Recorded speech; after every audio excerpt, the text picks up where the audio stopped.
ഞാൻ പറഞ്ഞത് നിങ്ങൾ കേട്ടല്ലോ. നിങ്ങൾ കേട്ടല്ലോ. നിങ്ങൾ എന്നെ സ്നേഹിച്ചിരുന്നെങ്കിൽ പിതാവിന്റെ അടുത്തേക്ക് ഞാൻ പോകുന്നത് നിങ്ങൾ സന്തോഷിക്കുമായിരുന്നു. നിങ്ങൾ എന്നെ സ്നേഹിച്ചാൽ ഞാനിപ്പോ പോകുന്നത് എൻ്റെ പിതാവിൻ്റെ അടുത്തേക്കാ. അപ്പൊ തന്നെ എത്ര പേരായി?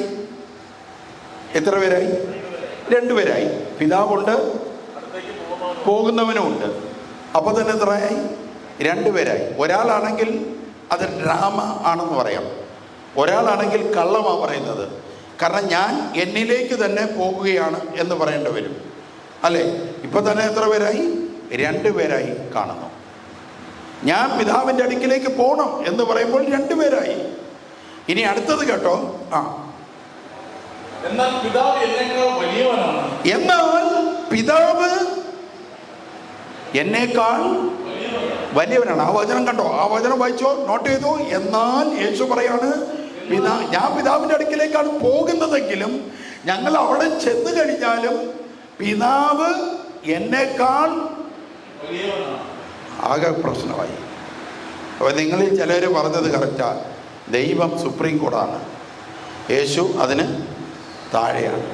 ആകെ ഇതായി, അല്ലേ? പിതാവ് എന്നേക്കാൾ വലിയവനാണെന്ന് ആര് പറയുകയാണ്?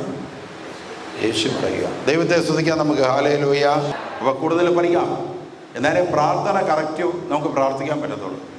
ശരിയായ മാർഗം അന്വേഷിച്ചില്ല എന്നുണ്ടെങ്കിൽ നമ്മുടെ പ്രാർത്ഥന വെറുതെയായി പോകും.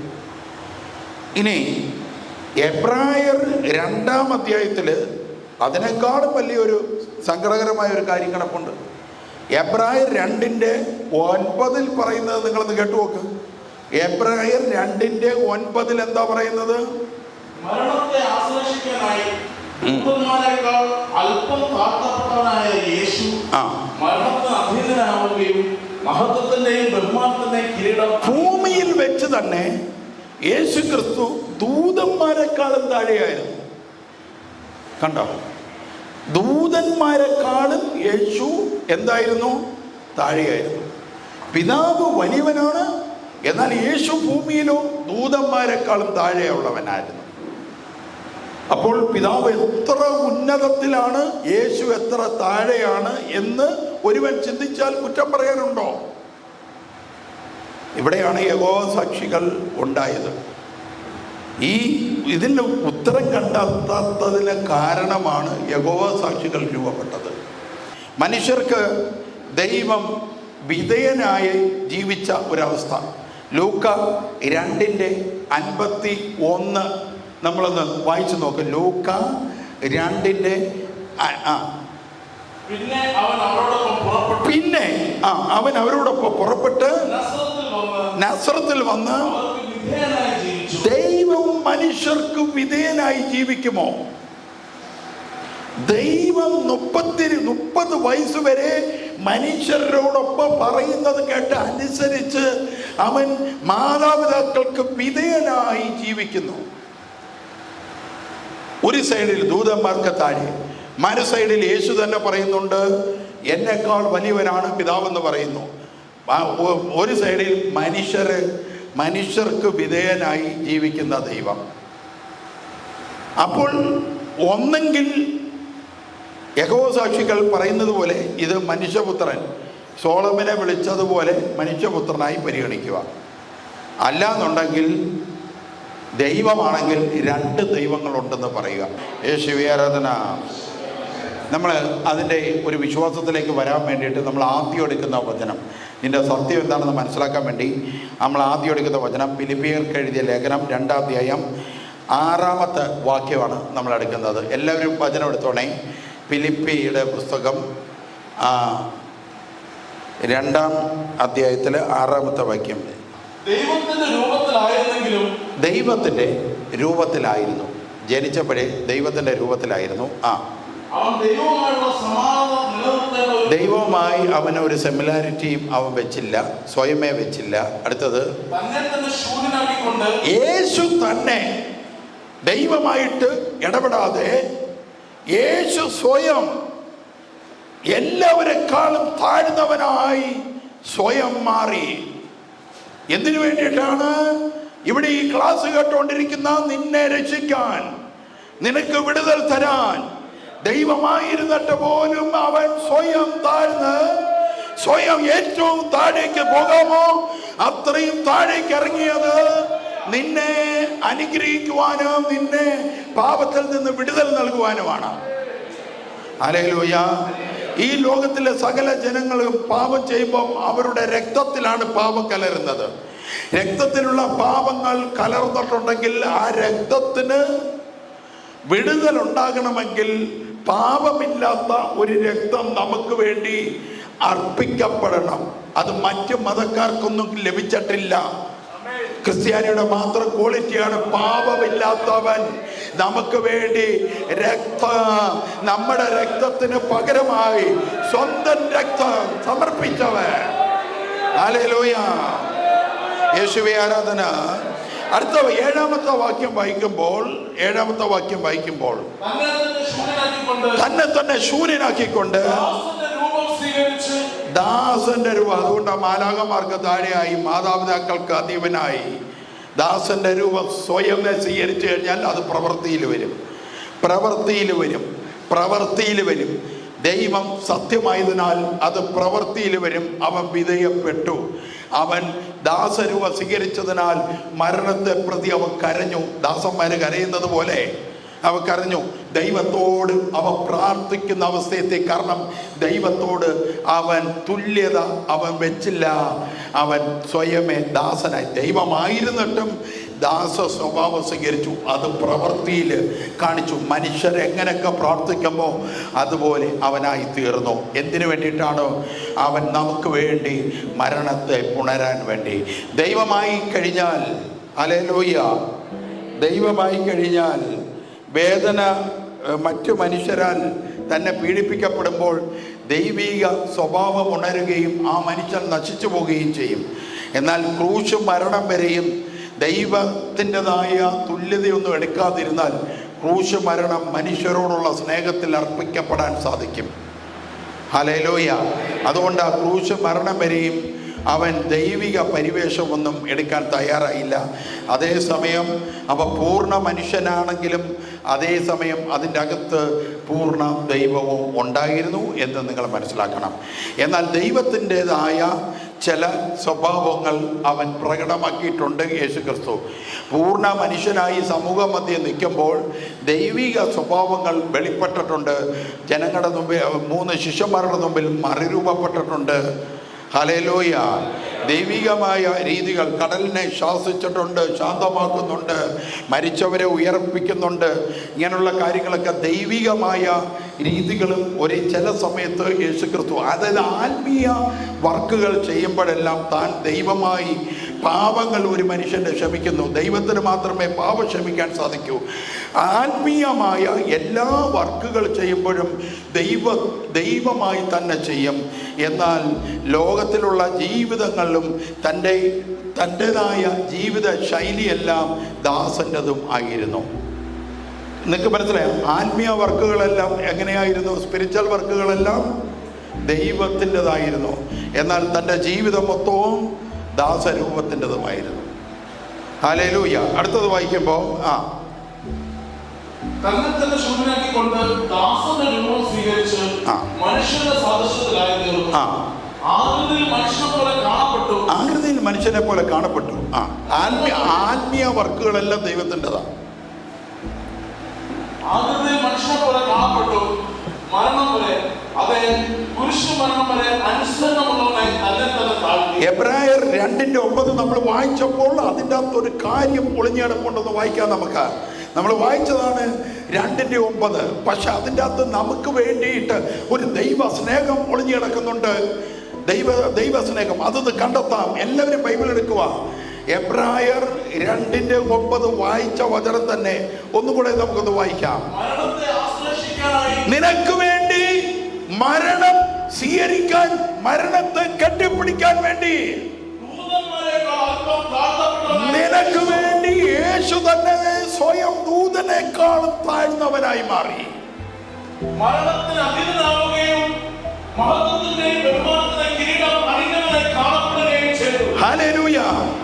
ക്രൂശ് മരണത്തെ ആശ്ലേഷിക്കാൻ, വാരി പുണരാൻ ദൂതന്മാരെക്കാൾ സ്വയം താഴ്ന്നവനായി മാറി. യഹോവ സാക്ഷികൾക്ക് മനസ്സിലാവാത്ത കാര്യമല്ല. എന്നിട്ട് മരണം കഴിഞ്ഞപ്പോൾ കളറ് വേറെയായി. ഹല്ലേലൂയ, യേശുവേ ആരാധന. ഹല്ലേലൂയ. ഇന്ന് ബന്ധനത്തിന്റെ അവസ്ഥയിൽ കഴിഞ്ഞവർ ഇവിടെ വന്നില്ലേ? എന്തുകൊണ്ട്? ദൈവദാസന്മാർ തലയിൽ കൈവച്ച് കഴിഞ്ഞപ്പോൾ നിന്റെ അകത്തിരുന്ന സ്പിരിറ്റ് നിനക്ക് തെളിവോടുകൂടി, ഒരു സൈക്കോളജി ഉപയോഗിക്കാത്ത വിധം തെളിവോടെ സ്പിരിറ്റ് നിന്നിൽ നിന്ന് പോകുന്നത് നീ അറിഞ്ഞില്ലേ? എന്ത് കാരണത്താലാണ്? നിനക്ക് വേണ്ടി യേശു ക്രിസ്തു മരണത്തെ പുൽകിയതിനാലാണ്. ഈ യേശുവിനെ കളഞ്ഞിട്ടാണ് ഈ ജനത്തെ ഇത്ര വലിയ കാര്യം ചെയ്ത് സ്വയം സൂര്യനായി അവൻ ദാസന്മാരെക്കാളും താഴെ വീണു. മനുഷ്യരെല്ലാം കാർക്കിച്ച് തുപ്പി ചീത്ത വിളിച്ചു ക്രൂശിൽ ചുമ്മാ വഴി കൂടെ പോകുന്നവനും തെറി വിളിച്ചു പോയിട്ടും ദൈവത്തിന്റെ പരിവേഷം എടുക്കുകയോ ദൈവത്തോട് സിമിലാരിറ്റിയായി നിൽക്കുകയോ ചെയ്യാതെ ദാസരൂപമെടുത്ത് ക്രൂശിലെ ആ വേദന മുഴുവൻ സഹിച്ച് നിന്നത് ഈ ചെയറിലിരിക്കുന്ന സഹോദര നിന്നെ കണ്ടട്ടാ, സഹോദരി നിന്നെ കണ്ടട്ടാ. ഈ ദൈവത്തെ കളഞ്ഞിട്ടാണ് മനുഷ്യനുണ്ടാക്കിയ കള്ളബിംബത്തിന്റെ കൂടെ നീ പോകുന്നത്. ഹല്ലേലൂയ. മനുഷ്യൻ ബിസിനസിന് വേണ്ടി നിർമ്മിച്ചിരിക്കുന്ന, നിന്റെ പണം തട്ടിയെടുക്കാൻ വേണ്ടി ഉണ്ടാക്കിയിരിക്കുന്ന കുമ്പിടികൾ ദൂരെ കളയണം. വീട്ടിൽ ചെന്നോടനെ കത്തിച്ച് കളയണം അതെല്ലാം. ഹല്ലേലൂയ. കുമ്പിടി കമ്പിടി ഇതൊക്കെ എടുത്ത് ദൂരെ കളയുക. നിനക്ക് വേണ്ടി പടഞ്ഞ ഒരു ദൈവമുണ്ടെന്ന് നീ മനസ്സിലാക്കുക. ഹല്ലേലൂയ. ദൈവത്തെ സ്തുതിക്കാം നമുക്ക്. ഇത്ര വലിയ ഒരു യേശുക്രിസ്തുവിൻ്റെ ഇത്രയും വലിയ സ്നേഹം നിങ്ങൾ ഈ പുറവേ നടക്കുന്ന, നിങ്ങൾ ചൊല്ലിക്കൊണ്ട് നടക്കുന്ന 24 മണിക്കൂർ കുരുകുരുകുരാന്ന് ചൊല്ലിക്കൊണ്ട് കിടക്കുന്ന ആരെങ്കിലും കാണിച്ചിട്ടുണ്ടോ? ഇത്രയും വലിയ സ്നേഹം. ഒരുത്തൻ്റെ പേര് നിങ്ങൾക്ക് പറയാമോ? ഒരുത്തിയുടെ പേര് പറയാമോ? നിങ്ങൾക്ക് പറയാമോ? ലോകത്തിൽ ആരുണ്ട് ഇത്രയും വലിയ സ്നേഹം നിങ്ങളോട് കാണിച്ച? ഈ യേശുവിനെ ഞങ്ങൾ തിരിച്ചറിഞ്ഞു. അത് കാരണമാണ് ഞങ്ങളുടെ നാവ് യേശുവിന് വേണ്ടി സംസാരിക്കുന്നത്. ഞങ്ങൾ ഈ യേശുവിനെ തിരിച്ചറിഞ്ഞതാണ് ഞങ്ങളുടെ രക്ഷ, ഞങ്ങളുടെ ജയം അതാണ്. ഹല്ലേലൂയ. നിങ്ങളെപ്പോലെ ഞങ്ങൾ നടന്നതാണ്. ഈ മനുഷ്യനുണ്ടാക്കിയ കള്ളബിംബങ്ങളുടെ പുറമെ നേർച്ചയുമായിട്ട് ഞങ്ങൾ നടന്നത്. ഒരു കാലത്ത് മണ്ടത്തരം ഞങ്ങളും കാണിച്ചതാണ്. അന്നൊന്നും ഞങ്ങൾ ഗുണം പിടിച്ചില്ല. പട്ടിണിയും രോഗവും ദുരിതവും, വീട്ടിൽ വഴക്കും ബഹളവും. യേശുക്രിസ്തുവിന്റെ സത്യ സുവിശേഷം കേട്ട് യേശുക്രിസ്തുവിനെ രക്ഷകനും നാഥനുമായി സ്വീകരിച്ചതാണ് ഞങ്ങളുടെ ജീവിതത്തെ തന്നെ മാറ്റിയെടുത്തത്. സ്തോത്ര. ഹല്ലേലൂയ. യേശുവേ ആരാധന, യേശുവേ ആരാധന. 8ാമത്തെ വാക്യം വായിക്കുമ്പോൾ, ഫിലിപ്പി 2:8 നമ്മൾ വായിക്കുമ്പോൾ ആകൃതിയിൽ നോക്കിയാൽ ഒരു മനുഷ്യനാണ്, ഒരു പുരുഷനാണ്. ദൈവം പറയും ദൈവങ്ങളെല്ലാം ആണാണെന്ന് പറയും. അതുകൊണ്ട് യൂറോപ്പിലെ പെണ്ണുങ്ങൾക്കെല്ലാം ദേഷ്യമായി. ദൈവം ആണ്, ആദ്യം ജനിച്ചത് ആണ്. ഇതൊക്കെ പറഞ്ഞുകൊണ്ട് ബഹളമായി. യൂറോപ്പിലെ മാതാമ്മ പെണ്ണുങ്ങൾ ബഹളമായി. അങ്ങനെ പള്ളിയിൽ തലയിൽ തുണിയിട്ടുകൊണ്ടിരുന്ന മാതാമ്മമാർ തലയിൽ തുണിയിടത്തില്ല. തലയിൽ തുണിയിടുന്നത് ഭർത്താവിൻ്റെ, ഭാര്യയുടെ ശിരസാണ് ഭർത്താവ് എന്നുള്ള പൗലോസിൻ്റെ അഭിപ്രായമാണ്. അങ്ങനെ ഞങ്ങളുടെ ശിരസായി, ഞങ്ങൾക്ക് തുല്യത വേണം, സ്ത്രീ പുരുഷ സമത്വം വേണം എന്നുള്ള സിദ്ധാന്തം വന്നപ്പോൾ യൂറോപ്പിലെ മാതാമ്മമാരാണ് ആദ്യമേ തലേന്ന് തുണിയെടുത്ത് മാറ്റി. അങ്ങനെ പള്ളിയിൽ അവരുടെ കുർബാനയിൽ കടന്നു ചെല്ലുമ്പോൾ അവർ തുണി തലയിൽ ഇടാതെ അവർ നിൽക്കാൻ തുടങ്ങി. സ്ത്രീ പുരുഷ സമത്വത്തിന് വേണ്ടിയിട്ട് വാശി കാണിച്ചു. ഇന്ന് യൂറോപ്പിലെ മാതാമ്മമാർ തലയിൽ തുണിയിടാറില്ല. ദൈവം ആണാണെന്ന് പറയാൻ തുടങ്ങി. അങ്ങനെ യൂറോപ്പിലെ സായിപ്പും മാതാമ്മമാരുമാണ് മലയാളികളെ പോലും ചതിക്കുന്ന തരത്തിൽ കൾച്ചർ കൊണ്ടുവന്നത്. അവരുടെ എല്ലാ പാപങ്ങളും ഇഞ്ചക്ട് ചെയ്യുന്ന ഒരു പ്ലേസാണ് ഇന്ത്യ. അവർ LGBT അവിടെ തുടങ്ങി ഇന്ത്യയിൽ കൊണ്ട് ഇഞ്ചക്ട് ചെയ്തു. ഇന്ത്യയിൽ ഏറ്റവും കൂടുതൽ കയറുന്ന സ്ഥലമാണ് കേരളം. കേരളത്തിൽ വിദ്യാഭ്യാസമുണ്ട്. പക്ഷേ ക്രിസ്ത്യാനികൾക്ക് വിദ്യാഭ്യാസം ഉണ്ടെങ്കിൽ ക്രിസ്ത്യാനികൾക്ക് അത്രമാത്രം അന്ധവിശ്വാസമുണ്ട്. അതാണ്. അതുകൊണ്ട് ഏറ്റവും കൂടുതൽ ബൈബിളിനെതിരെയുള്ള ഏത് പ്രത്യയശാസ്ത്രവും പെട്ടെന്ന് കയറുന്ന കൂട്ടരാണ് മലയാളികൾ. പൗലോസ് പറഞ്ഞു, യേശു ക്രിസ്തു പറഞ്ഞു, ലോകം മുഴുവനും നിങ്ങൾ സുവിശേഷം എത്തിക്കാൻ പറഞ്ഞു. ഇവിടുത്തെ മലയാളികൾ ലോകം മുഴുവനും ഓണവും മാവേലിയെയും കൊണ്ടെത്തിച്ചു. ഇന്ന് മലയാളികളുള്ള എല്ലാ ലോകത്തും കുറച്ച് സായിപ്പന്മാരെ കൂടെ വിളിച്ചിരുത്തി അവർക്ക് സെറ്റും മുണ്ടും ഷർട്ടൊക്കെ ഇടിയിപ്പിച്ച് ചന്ദനമൊക്കെ ഇടിയിപ്പിച്ച് ഓണത്തപ്പ കുടവയറ എന്നൊക്കെ പറഞ്ഞുകൊണ്ട് മാതാമയും കൊണ്ട് തുള്ളിപ്പിച്ച് അങ്ങനെ ലോകം മുഴുവനും എന്താക്കി മാറ്റി? മലയാളികൾ മാവേലിയെ പ്രസിദ്ധമാക്കിക്കൊണ്ടിരിക്കുന്നു. അവരത് ചെയ്യണം, നല്ല കാര്യമാണ്. കാരണം ഉള്ളിലിരിക്കുന്നത് ആരോ അതനുസരിച്ചേ അതരം സംസാരിക്കൂ, ശരീരം പ്രവർത്തിക്കുകയുള്ളൂ. ഹല്ലേലൂയ. അതുകൊണ്ട് അവരത് ചെയ്യണം. അവരുടെ ഉള്ളിലിരിക്കുന്ന ആത്മാവ് അത് അവരെ കൊണ്ട് ചെയ്യിപ്പിക്കും. യേശുവിനെ കുറിച്ച് കമാന്നൊരക്ഷരം മിണ്ടത്തില്ല, സംസാരിക്കത്തില്ല. അതിനെക്കുറിച്ചൊക്കെ സംസാരിക്കുന്ന അവർക്കൊരു പുണ്യമാണ്. മാവേലിയെ കുറിച്ചൊക്കെ സംസാരിക്കും. ലോകം മുഴുവനും എത്തിച്ചുകൊണ്ടിരിക്കുക. യൂറോപ്പിലൊക്കെ ഈ വിഗ്രഹങ്ങളൊന്നും അധികം ഇല്ലായിരുന്നു, യൂറോപ്യൻ രാജ്യത്ത്. അപ്പം ഇവിടെ നിന്ന് പോകുന്ന മലയാളികൾ ഈ ചാലക്കുടിയിലും അവിടെയൊക്കെ കാണുന്ന മനുഷ്യരുണ്ടാക്കിയ കളിമൺ പ്രതിമയുടെ സ്ത്രീരൂപം എടുത്തുകൊണ്ട് ഫ്ലൈറ്റിൽ കൊണ്ടുപോയി അങ്ങനെ വിദേശത്തിപ്പോൾ ഏറ്റവും കൂടുതൽ വിഗ്രഹങ്ങളെ എത്തിച്ചുകൊണ്ടിരിക്കുന്ന ജോലിയും മലയാളികൾക്കാണ്. അവിടെ വിഗ്രഹങ്ങളൊക്കെ ഇല്ലാതിരുന്നതാണ്. ഇപ്പോൾ അവിടെ അങ്ങ് വിഗ്രഹങ്ങളെ നിറച്ചുകൊണ്ടിരിക്കുന്ന ജോലി കേരളത്തിൽ നിന്നാണ് ഇപ്പോൾ കൊണ്ടുവന്നത്. ഹല്ലേലൂയ. ആ വിഗ്രഹത്തിൻ്റെ കൂട്ടത്തിൽ നമ്മുടെ കുമ്പിടിയും കൂടെ പോകുന്നുണ്ട്. അപ്പോൾ ഞാൻ പറഞ്ഞു വരുന്നത്, മാർക്കോസിൻ്റെ സുവിശേഷം 14:61 വായിക്കുമ്പോൾ, മാർക്കോസിൻ്റെ സുവിശേഷം 14:61, സോളമൻ ഇത് പറയാൻ പറ്റിയിട്ടില്ല. മനുഷ്യപുത്രൻ ഞാനാണ്, നിങ്ങൾ ചോദിച്ചത് നീയാണോ മിശിഹ, നീയാണോ ദൈവത്തിൻ്റെ പുത്രനായ മിശിഹ, നീയാണോ? പുരോഹിതൻ ചോദിക്കുക. ഞാൻ തന്നെയാണെന്ന് പറഞ്ഞു. മനുഷ്യപുത്രൻ വാനമേഘങ്ങളിൽ വരുന്നത് നീ കാണും. അത് ഒരു മനുഷ്യനും പറയാൻ പറ്റാത്ത, മനുഷ്യനായി ജനിച്ച ആർക്കും പറയാൻ പറ്റത്തില്ല. ജനത്തെ വിധിക്കാനായി വാനമേഘങ്ങളിൽ ഞാൻ വരുമെന്ന് പറയാൻ ആർക്കും പറ്റത്തില്ല. അവിടെയൊക്കെയാണ് യഹോവ സാക്ഷികൾക്ക് തെറ്റുപറ്റിയത്. ഹല്ലേലൂയ. അതൊക്കെ ദൈവത്തിൻ്റെ മാത്രം ജോലിയാണ്. അപ്പോൾ അവർക്കത് മനസ്സിലായി. ആർക്ക് മനസ്സിലായി? പുരോഹിതർക്ക് മനസ്സിലായി. അവർ വസ്ത്രം വലിച്ചു കീറിയിട്ട് പറഞ്ഞു, ഇവനെ ദൈവമാക്കി മാറ്റി. അതാണ് യേശുവിനെതിരെ അവർ തിരിഞ്ഞു. അവർക്ക് മനസ്സിലായി യേശു ദൈവമാണെന്ന്, താൻ പറയാതെ പറയുകയാണെന്ന് മനസ്സിലായി. മനുഷ്യനായി കാണപ്പെടുന്നു. അവരടിക്കുമ്പോൾ വിധേയത്വത്തോടുകൂടി അല്ലെങ്കിൽ പ്രതികരിക്കാതെ നിൽക്കുന്നു. അവർ കാർക്കിച്ചു ഉപ്പുമ്പോഴും ക്ഷമിച്ചുകൊണ്ട് നിൽക്കുന്ന യേശുവിനെ കാണാൻ സാധിക്കും. പക്ഷേ നാവ് തുറന്നു കഴിഞ്ഞാൽ ദൈവം സംസാരിക്കുന്ന കണക്ക് സംസാരിക്കും. ഹല്ലേലൂയ. യോഹന്നാൻ 5:17 ഒന്ന് എടുക്കാം. യോഹന്നാൻ 5:17 കൂടെ എടുക്കാം. കണ്ട, എൻ്റെ പിതാവ് അത് പ്രവർത്തിച്ചുകൊണ്ടേയിരിക്കുന്നവൻ എപ്പോഴും പ്രവർത്തിക്കും, അതുപോലെ തന്നെ ഞാനും പ്രവർത്തിക്കുന്നു. അവിടെയും രണ്ടായിട്ട് നമുക്ക് കാണാൻ പറ്റും. അവിടെ പിതാവ് പ്രവർത്തിക്കുന്നു, പുത്രൻ പ്രവർത്തിക്കുന്നു. അവിടെയും ആരാണ്? രണ്ടായിട്ട് കാണുക. അപ്പോൾ രണ്ടായിട്ട് ജനം രണ്ട് ദൈവത്തെ കാണാതിരിക്കാൻ വേണ്ടി യേശു ക്രിസ്തു യോഹന്നാന്റെ സുവിശേഷത്തിൽ അത് ക്ലിയർ ചെയ്തു. രണ്ട് ദൈവത്തെ കാണാതിരിക്കാൻ വേണ്ടി യേശു ക്രിസ്തു യോഹന്നാൻ 10:30 അത് ക്ലിയർ ചെയ്തു. ഞാനും പിതാവും രണ്ടല്ല, ഞാനും പിതാവും ഒന്ന് തന്നെയാണ്. പീലിപ്പോസിനോട് പറഞ്ഞു, നീ പിതാവിനെ കാണിച്ചു തരണമെന്ന് എന്നോട് പറയുന്നു. എന്നെ കണ്ടവൻ പിതാവിനെ കണ്ടതിന് തുല്യമാണ്. അവിടെ യേശു ക്രിസ്തുവിൻ്റെ വാക്കിലെല്ലാം ഞങ്ങൾ ഒരാളാണ്. എന്നെ കണ്ടാൽ പിതാവിനെ കണ്ടു. ഞങ്ങൾ രണ്ടല്ല, ഒന്നാണ്. പക്ഷേ എന്നെ കാണുന്നവൻ പിതാവിനെ കാണുന്നു. എന്നോട് പ്രാർത്ഥിച്ചാൽ പിതാവിനോട് പ്രാർത്ഥിക്കുന്നതിന് തുല്യമാണ്.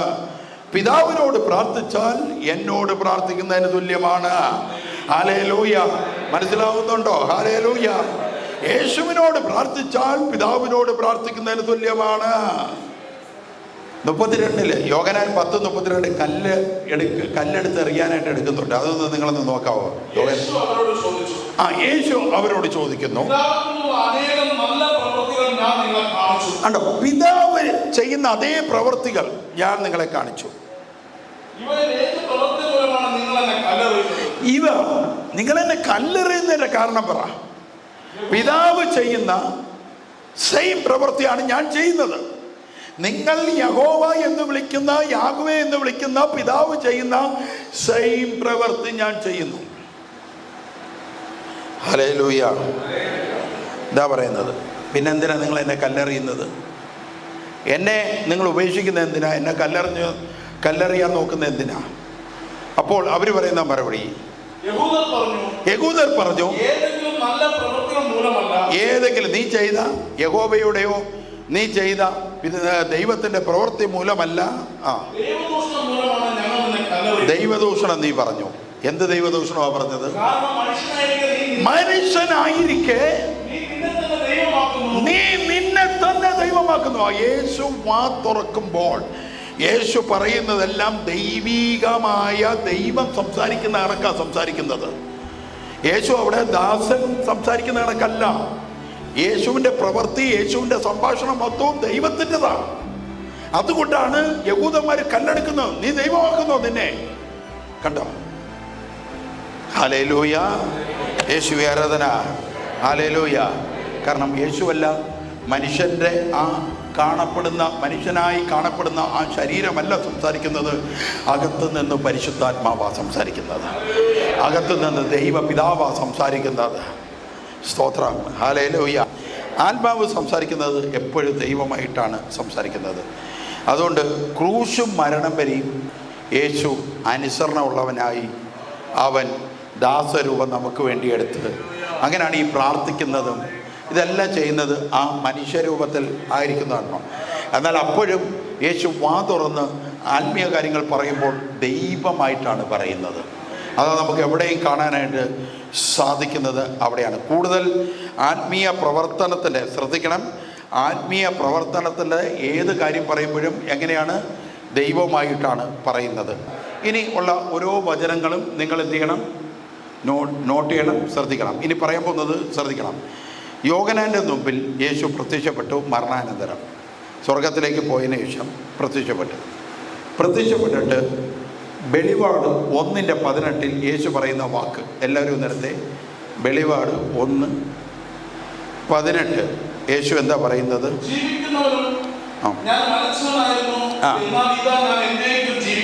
ഞാൻ മരിച്ചവനായിരുന്നു, എന്നാൽ ദാണ്ടെ ലോകത്തിൻ്റെ മുമ്പിൽ അവർ എന്നെ മരിച്ചവരായിട്ടാണ് കാണുന്നത്. നിങ്ങളും കണ്ടതാ, നിങ്ങളുടെ മുമ്പിൽ വെച്ച് ഞാൻ മരിച്ചവനായിരുന്നു അല്ലേ? നീ എന്നെ കണ്ടതല്ലേ ക്രൂശിൻ്റെ ചുവട്ടിൽ വെച്ച്? ദാ നീ നോക്കടാ, എന്നേക്കും ഞാൻ ജീവിക്കുന്നു. അതിനർത്ഥം എന്താണ്? ഹല്ലേലൂയ. ഒരു മോശയ്ക്ക് പറയാൻ പറ്റിയിട്ടില്ല, ഒരു ഏലിയാവിന് പറയാൻ പറ്റിയിട്ടില്ല. പ്രത്യക്ഷപ്പെട്ടിട്ട് യേശു പറയാം, നീ നോക്ക്, ഞാൻ എന്നേക്കും ജീവിക്കുന്നു. അവിടെയാണ് യേശു ദൈവമാണെന്ന് നാം വിശ്വസിക്കേണ്ടി വന്നത്. Hallelujah, hallelujah. ഞാൻ എന്നേക്കും ജീവിക്കുന്നു. ഇനി അടുത്തത്, ഇനി ഒരു ദൈവത്തിന്റെ സെയിം വാക്ക്, മരണത്തിന്റെ താക്കോൽ, നരകത്തിന്റെ താക്കോൽ. ഏതൊക്കെ താക്കോലാണ്? Hades, death. Hades and death, ഈ രണ്ടിന്റെയും താക്കോൽ എൻ്റെ കയ്യിലാണ്. സ്തോത്രം. ഹല്ലേലൂയ. അവിടെ നമ്മൾ കാണുമ്പോൾ ശ്രദ്ധിക്കണം, യേശു കറക്റ്റ് ദൈവമായിട്ട് എന്നാണ് സംസാരിക്കുന്നത്. എന്നാലും ഇതൊക്കെ ഞാനത് ക്ലിയർ ചെയ്ത് തരാൻ പോകാം. അപ്പോസ്തലന്മാരുടെ വാക്ക് വയ്ക്കുക. യോഹന്നാൻ്റെ സുവിശേഷം 1-ാം അധ്യായം 1-ാമത്തെ വാക്ക് മുതൽ നമ്മളൊന്ന് വായിച്ചു പോകാം. എല്ലാവരും ഒന്ന് എടുത്തേക്കണേ, എന്നാലേ നമുക്കത് മനസ്സിലാവത്തുള്ളൂ. ആദിയിൽ വചനമുണ്ടായിരുന്നു. ആദിയിൽ വചനമുണ്ടായിരുന്നു. ആ വചനം ആരുടെയായിരുന്നു? അതായത് ദൈവത്തിൻ്റെ അകത്ത്.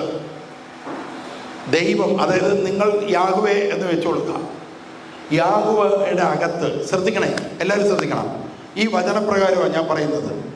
ചില വ്യക്തികൾക്ക് ഇത് ഉൾക്കൊള്ളാൻ പറ്റിയിട്ടില്ല. കാരണം ഈ മറ്റ് മതക്കാർക്ക് വേണ്ടി ട്രിനിറ്റിയെ വ്യാഖ്യാനം ചെയ്യുന്ന അവർ വളരെ വ്യത്യസ്തമായിട്ട് ട്രിനിറ്റിയെ ദുരുപയോഗപ്പെടുത്താറുണ്ട്. അതുകൊണ്ടാണ് നിങ്ങൾ മനസ്സിലാക്കേണ്ട ഒരു കാര്യം. ആദ്യം വചനം ഉണ്ടായിരുന്നു. വചനം എവിടെയായിരുന്നു? ദൈവത്തോടു കൂടിയായിരുന്നു. അപ്പം വചനം ദൈവത്തോടു കൂടിയായിരുന്നു. എന്നാൽ ഇത് മലയാളം ഗ്രീക്ക് ട്രാൻസ്ലേഷൻ വരുമ്പോൾ ദൈവത്തിലായിരുന്നു. ഹല്ലേലൂയ. വചനം എവിടെയായിരുന്നു? ഇന്ത്യത എന്നുള്ള ഒരു വാക്ക് ദൈവത്തിൽ ആയിരുന്നു. അപ്പോൾ ശ്രദ്ധിക്കണം, യാഹ്വയുടെ ശബ്ദം, ഒരു വാക്ക്, ആ വാക്കിനെ പറയുന്ന പേരാണ് എന്താണ്? വചനം. യാഹ്വേ പറയുന്ന സംസാരമാണ് വചനം എന്ന് പറയുന്നത്. Hallelujah, hallelujah. അപ്പോൾ ദൈവത്തോടു കൂടി ഈ വചനത്തെ, ദൈവത്തിൻ്റെ ശബ്ദം, ദൈവം മനുഷ്യരോടോ മൃഗങ്ങളോടോ ദൂതരോടോ സംസാരിക്കുന്ന ആ സംസാരം എന്ന് പറയുന്നത്, അതിനെയാണ് വചനം എന്ന് പറയുന്നത്. ഇനി അടുത്തത് കേട്ടോടുക. വചനം എന്തായിരുന്നു? ദൈവമായിരുന്നു. അപ്പോൾ യാഹ്വയുടെ അകത്ത് ആരുണ്ട്? വചനമുണ്ട്. അല്ലെങ്കിൽ ആദിയിൽ വചനമുണ്ടായിരുന്നു. വചനം യാഹ്വയുടെ തൊട്ടടുത്ത് തന്നെ ആയിരുന്നു എന്ന് പറയുമ്പോൾ യഹോവയും വചനവും രണ്ട് ദൈവങ്ങൾ വന്നു. മനസ്സിലായോ? വചനം എവിടെയായിരുന്നു? യാഹ്വയുടെ അകത്തായിരുന്നു എന്ന് പറയുമ്പോൾ ഒറ്റ ദൈവമായി. മനസ്സിലായോ? മറ്റേതപ്പോൾ എത്ര ദൈവമായി? രണ്ട് ദൈവമായി. പുറത്താണെന്ന് പറഞ്ഞാൽ രണ്ട് ദൈവമായി, അകത്താണെന്ന് പറഞ്ഞാലോ ഒറ്റ ദൈവമായി. ഒറ്റ ദൈവത്തിൻ്റെ അകത്ത് വചനം, ആത്മാവ്, ദൈവം എന്ന് പറയുന്ന വ്യക്തിത്വം, ഇതെല്ലാം എന്തായി മാറി? മൂന്നെണ്ണം ഉണ്ടെങ്കിലും ഇവ ഒന്നായിട്ട് തന്നെ നിൽക്കുകയാണ്. മനുഷ്യൻ്റെ രക്ഷയ്ക്ക് വേണ്ടി വചനം ഭൂമിയിലേക്ക് വരുന്നു, ആത്മാവ് ഭൂമിയിലേക്ക് വരുന്നു. അപ്പോഴും അവ എന്താണ്? ഒന്ന് തന്നെയാണ്. മനസ്സിലായോ? നമ്മുടെ കാഴ്ചയിൽ ഇതെല്ലാം വരുന്നു എന്നുണ്ടെങ്കിലും വചനം, ദൈവം എന്ന് പറയുമ്പോൾ ഒന്നാണ്. പക്ഷേ താഴെ വന്ന് നിൽക്കുന്ന വചനമായിക്കൊള്ളട്ടെ, താഴെ ജനിച്ച് മനുഷ്യ ശരീരം എടുത്ത വചനമായിക്കൊള്ളട്ടെ, നമ്മൾ പ്രാർത്ഥിക്കുമ്പോൾ നമ്മുടെ അകത്ത് വരുന്ന പരിശുദ്ധാത്മാവായിക്കൊള്ളട്ടെ, ഇവയെ ദൈവമെന്ന് വിളിക്കുമ്പോൾ ഇവ മൂന്നും ഈ ആദ്യം പറഞ്ഞതുപോലെ അവ എന്താണ്? ഒറ്റ ഒരാളായിട്ട് കാണാൻ പറ്റത്തുള്ളൂ. ഇവയുടെ എസൻസ് ഈ മൂന്നായിട്ട് വരുന്നത്. സ്തോത്രം. പക്ഷെ ദൈവം എന്ന് വിളിക്കുമ്പോൾ ഈ മൂന്ന് പേരിലും ചെല്ലും. ദൈവം ഒറ്റ ഒരാളേ ഉള്ളൂ, അത് മൂന്ന് പേരിലും ചെല്ലുന്നു. അത് മനുഷ്യൻ്റെ രക്ഷയ്ക്ക് വേണ്ടി ദൈവം എടുക്കുന്ന തീരുമാനമാണ്. നമുക്കത് പാടില്ല, നമ്മളത് തെറ്റാണ്, അങ്ങനില്ല. ഒരാളിങ്ങനെ ഒറ്റയ്ക്ക് ആരുമില്ലാതെ കഴിയണം. ഈ സങ്കല്പം മനുഷ്യരിൽ ഏതോ മിത്തോളജിക്കാർ കൊണ്ടെത്തിച്ചതാണ്. അങ്ങനെയല്ല. ദൈവത്തിൽ ആത്മാവുണ്ട്, വചനമുണ്ട്, ദൈവത്തിൻ്റെ വ്യക്തിത്വമുണ്ട്. ഈ വ്യക്തിത്വത്തിൽ നിന്ന് വചനം നമ്മുടെ രക്ഷയ്ക്ക് വേണ്ടി വരും, ആത്മാവ് നമ്മുടെ രക്ഷയ്ക്ക് വേണ്ടി വരും. അപ്പോഴും ദൈവം മൂന്നല്ല, ഒന്ന് തന്നെയാണ്. ശരിയാണോ? ശരിയായോ? മനസ്സിലായോ? നിങ്ങൾക്ക് ക്ലിയറായോ? ഹല്ലേലൂയ. അപ്പൊ ദൈവം, വചനം താഴേക്ക് വന്നപ്പോൾ വചനത്തിനെ ദൈവം എന്ത് ചെയ്തു? എൻ്റെ പുത്രൻ എന്ന് വിളിച്ചു. വചനം ദൈവത്തെ എന്ത് വിളിച്ചു? പിതാവ് എന്ന് പറഞ്ഞാൽ സ്നേഹബന്ധം നമ്മളെ പഠിപ്പിച്ചു തരുന്നതാണ്. എബ്രായർക്കാർക്ക് എഴുതിയ ലേഖനം 9-ാം അധ്യായം എല്ലാവരും എടുക്കണേ. എബ്രായർ 9:27. അല്ല, വചനം നമുക്കിത് വായിക്കാം, അതുകൂടെ വായിച്ചു പോയി. എബ്രായർ 9:27. മനുഷ്യൻ ഒരു പ്രാവശ്യം മരിക്കണം.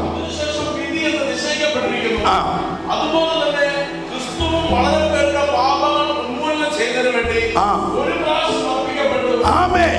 ഒറ്റ പ്രാവശ്യം അർപ്പിക്കപ്പെട്ടു. ഇനി വരുന്നത് ആരുടെയും പാപങ്ങൾ പൊറുക്കാൻ വേണ്ടിയിട്ടല്ല. ആരെങ്കിലും പാപമോചനത്തിനായി ഇനി ക്രിസ്തു വരും എന്ന് പറഞ്ഞാൽ വിശ്വസിക്കരുത്. ഇനി വരുന്നത് പാപങ്ങൾ പൊറുക്കാൻ വേണ്ടിയിട്ടല്ല, മറിച്ച് തന്നെ ആകാംക്ഷപൂർവ്വം യേശുവിനെ ധ്യാനിച്ച് കാത്തിരിക്കുന്നവർ ഈ ചെയറിലുണ്ടെങ്കിൽ അവിടെ നിന്ന് വേറെ ആൾക്കാരുടെ പേരില്ലെന്ന് ഓർത്തോണം. യേശുവിനെ ധ്യാനിച്ച് യേശുവിനോട് ആരാധിച്ച് പ്രാർത്ഥിച്ചിരിക്കുന്നവർ ഈ ചെയറിലുണ്ടെങ്കിൽ നിങ്ങളെ സ്വീകരിക്കാൻ യേശു രണ്ടാമത് വരും.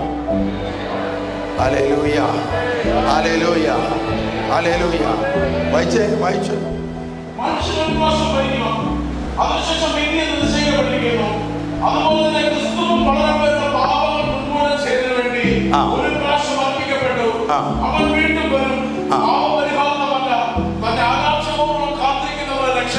അതാണ്, ഇതെല്ലാം വചനത്തിന്റെ ജോലിയാണ്. വചനമാണ് ഇതെല്ലാം ചെയ്യുന്നത്. ഹല്ലേലൂയ, യേശു ആരാധന. അപ്പൊ നമ്മളിവിടെ ശ്രദ്ധിച്ചു കൊടുക്കുക. നമ്മൾ ഒന്നല്ലേ യോഹന്നാൻ 1:1 വായിച്ചാൽ അത് വായിച്ച് എന്നാലേ നിങ്ങൾക്ക് ബോധ്യപ്പെടുത്തുള്ളൂ. ശ്രദ്ധിച്ച് വായിക്കുക. യോഹന്നാൻ 1:1. ആദിയിൽ വചനം ഉണ്ടായിരുന്നു, വചനം വചനം ദൈവത്തോടു കൂടെയായിരുന്നു. ദൈവത്തിൽ ആയിരുന്നു. അങ്ങനെ നിങ്ങൾ ഗ്രഹിച്ചോണം.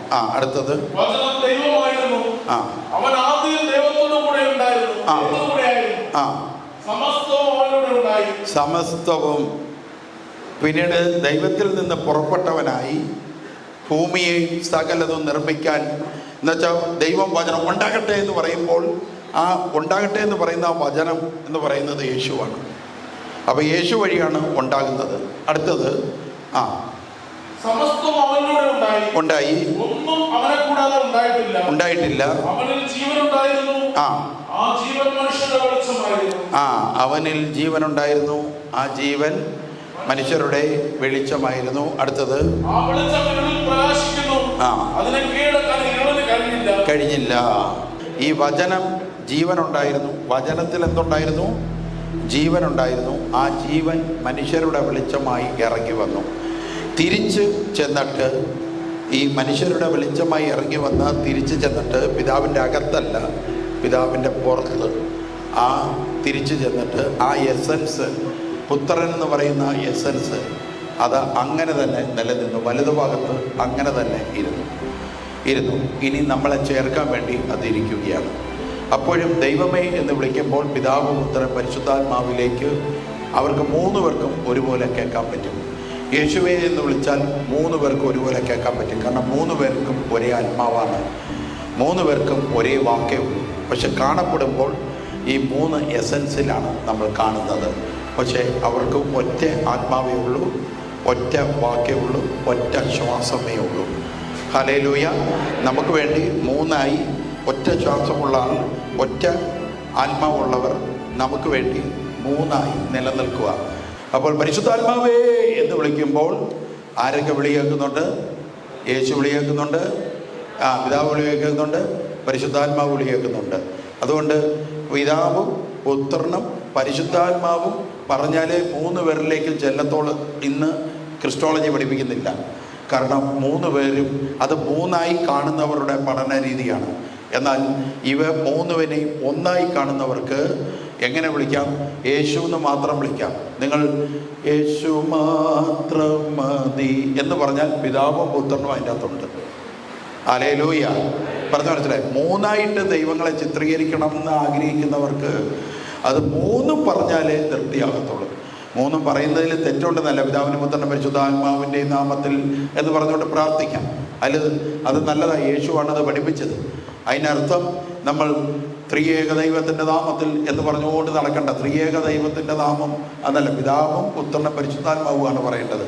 അതുപോലെ തന്നെ യേശു എന്ന് ഒരാൾ യേശുവേ സ്തോത്രം, യേശുവേ നന്ദി, യേശുവേ നന്ദി എന്നൊക്കെ ധ്യാനേന്ദ്രങ്ങൾ പറയുമ്പോൾ ശ്രദ്ധിക്കണം. യേശു എന്ന വാക്കിൻ്റെ അകത്ത് തന്നെ ആരൊക്കെ കേൾക്കുന്നുണ്ടത്?